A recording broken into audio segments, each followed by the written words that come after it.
সিঙ্গাপুরের বিপক্ষে ম্যাচ শেষেই নিজের চুক্তির মেয়াদ বৃদ্ধির ব্যাপারে বাফুফের সাথে বসতে চান কোচ হাভিয়ার কাবরেরা।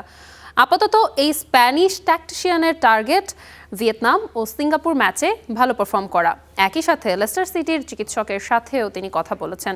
31 মার্চের আগে হামজার ফিট হওয়ার ব্যাপারে আশাবাদী তিনি। 2 মাসের ছুটি কাটিয়ে প্রথমবার গণমাধ্যমের সামনে জামাল মুরসালিনদের কোচ হাভিয়ের কাবরেরা, সাথে অ্যাসিস্ট্যান্ট হাসান আল মামুন। ক্রীড়া সাংবাদিকদের সংগঠন বিএসপি এর ইফতার মাহফিলে বেশ আগেভাগেই চলে আসেন এই স্প্যানিশ কোচ।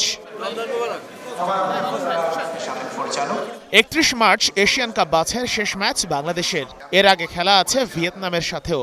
ফ্রেন্ডলি ম্যাচটাতে হামজার খেলার সম্ভাবনা নাই বললেই চলে। তবে সিঙ্গাপুরের বিপক্ষে হামজাকে পাওয়ার ব্যাপারে বেশ আশাবাদী কাবরেরা।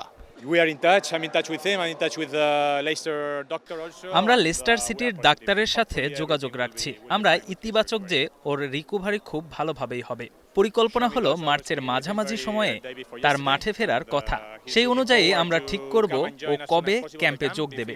তবে সবকিছু ঠিক থাকলে সিঙ্গাপুরের বিপক্ষে ম্যাচে ওকে পাওয়ার ব্যাপারে আমরা আশাবাদী। সিঙ্গাপুরের বিপক্ষে ম্যাচের দিনই বাফুফের সঙ্গে চুক্তি শেষ হবে কাবরেরার। নতুন মেয়াদে তিনি চুক্তি করতে চান কিনা সেই বিষয়ে চলছে আলোচনা। স্প্যানিশ কোচ জানিয়েছেন, ম্যাচ শেষ হওয়ার পরেই তিনি আলোচনার টেবিলে বসতে চান বাফুফের সাথে।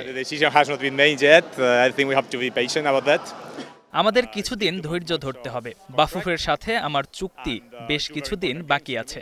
সামনে আমাদের 2টা গুরুত্বপূর্ণ ম্যাচ আছে। ভিয়েতনাম এবং সিঙ্গাপুরের বিপক্ষে খেলা শেষেই চুক্তির ব্যাপারে কথা বলা যাবে। আপাতত ফোকাস শুধু ম্যাচেই রাখা উচিত। বাংলাদেশ এরই মধ্যে বাদ পড়ে গেছে এশিয়ান কাপের বাছাই পর্ব থেকে। তবে শেষ ম্যাচটা বেশ গুরুত্বের সাথেই দেখছেন স্প্যানিশ কোচ কাবরেরা। ক্যাম্প নিয়ে আলোচনা চলছে। আমাদের পরিকল্পনা আছে ঢাকায় 2-3টা ট্রেনিং সেশন করার। এরপরে আমরা ভিয়েতনামের উদ্দেশ্যে রওনা হব। সেখানে গিয়ে আমরা সিঙ্গাপুর ম্যাচের প্রস্তুতি নেব। ইফতার মাহফিলে এসে হাভিয়ের কাবরেরা কথা বলেছেন বাংলাদেশের নতুন ক্রীড়া প্রতিমন্ত্রী আমিনুল হকের সাথে। ফুটবলের ভবিষ্যৎ নিয়ে বিভিন্ন ইস্যুতে করেছেন আলোচনা। Sheikh Ashik, Star News, Dhaka.